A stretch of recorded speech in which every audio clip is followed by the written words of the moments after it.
সারা দেশের পাশাপাশি পশ্চিমবঙ্গেও চলছে ওই স্পেশাল ইন্টেনসিভ রিভিউ বা এসআইআর এর প্রক্রিয়া। এসআইআর প্রক্রিয়া শুরু হওয়া থেকে রাজনৈতিক দলগুলো থেকে বেশ কিছু সাধারণ মানুষের মধ্যে বিভিন্ন ধরনের অভিযোগ উঠছিল এবং বিষয়টা নিয়ে একাধিকবার কমিশনের যে সমস্ত আধিকারিকরা রয়েছেন যারা এই দায়িত্বটা পালন করছেন তাদের সঙ্গে এই বিষয়টা নিয়ে অনেকবার কথাবার্তা হয়েছে, কিন্তু এর পরেও সমস্যাটার স্থায়ী সমাধান এখনো পর্যন্ত হয়ে ওঠেনি। ফলে মানুষ কোথাও গিয়ে মনে করছে যে এসআইআরের নামে তাদেরকে হেনস্থার শিকার হতে হচ্ছে। কবি জয় গোস্বামী, তাকেও এবার ডেকে পাঠানো হয়েছে। সবথেকে বড় কথা, কবি জয় গোস্বামী দেশ বাঁচাও গণমঞ্চের পক্ষ থেকে এবার এই বিষয়টি নিয়ে দেশের সর্বোচ্চ আদালত বা সুপ্রিম কোর্টে এর মামলা করা হয়েছে। মামলাকারীর অভিযোগ, নির্বাচন কমিশন বাংলায় ভোটার তালিকা সংশোধনের নামে বৈধ ভোটারদের মারাত্মক হেনস্থা করছে। অনেক ক্ষেত্রে দেখা যাচ্ছে আধার কার্ডে যে পদবি রয়েছে ভোটার তালিকায় তার চেয়ে সামান্য আলাদা বানান বা ধরন থাকার কারণে তাদেরকে সন্দেহজনক তালিকায় ফেলে দেওয়া হচ্ছে।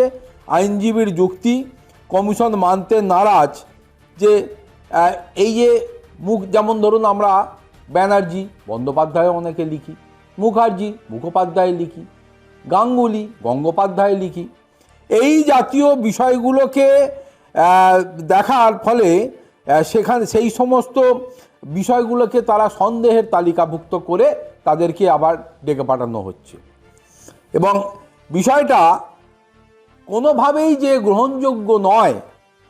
এবং সবথেকে বড় কথা হচ্ছে যে লজিক্যাল ডিসক্রিপেন্সি বলে যেটা বলা হচ্ছে সেইটার মধ্যেও এইভাবে ফেলে দেওয়া হচ্ছে। ফলে ভেবে দেখুন, কারুর নাম বা নামের তালিকায় সেখানে রয়েছে হয়তো ব্যানার্জির জায়গায় বন্দ্যোপাধ্যায়, তাহলে ব্যানার্জির জায়গায় যদি বন্দ্যোপাধ্যায় লেখা হয় সেটা কি অফিসিয়ালি ভুল? পশ্চিমবাংলার অধিবাসীদের মধ্যে তো অনেকেই এই ধরনের উপাধ্যায় তারা দীর্ঘদিন ধরে বংশ পরাক্রমে লিখে আসছেন। ফলে এটা কি করে লজিক্যাল ডিসক্রিপেন্সির মধ্যে যেতে পারে?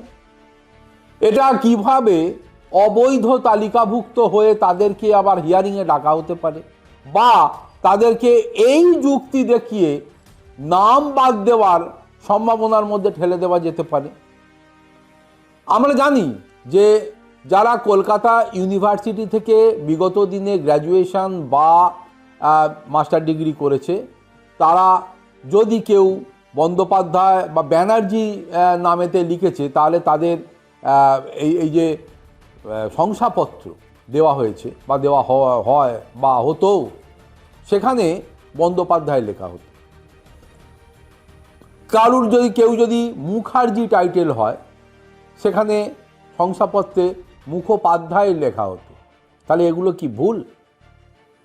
এই ধরনের বিষয়গুলো সম্পর্কে যদি ওই সংশ্লিষ্ট আধিকারিকদের সম্যক জ্ঞান না থাকে তাহলে হয় তারা এই বিষয়টা সম্পর্কে আগে ভালো করে খোঁজ খবর নিয়ে জেনে নিন, না হলে এই বিষয়টা নিয়ে চূড়ান্ত একটা সিদ্ধান্ত নিন।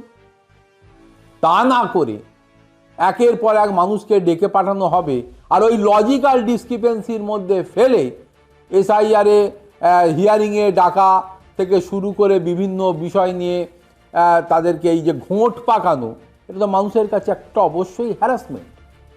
যদি প্রকৃত যুক্তি বা লজিক না থাকে তাহলে মানুষকে হ্যারাস করার ন্যূনতম অধিকার ওই নির্বাচন কমিশনেরও নেই।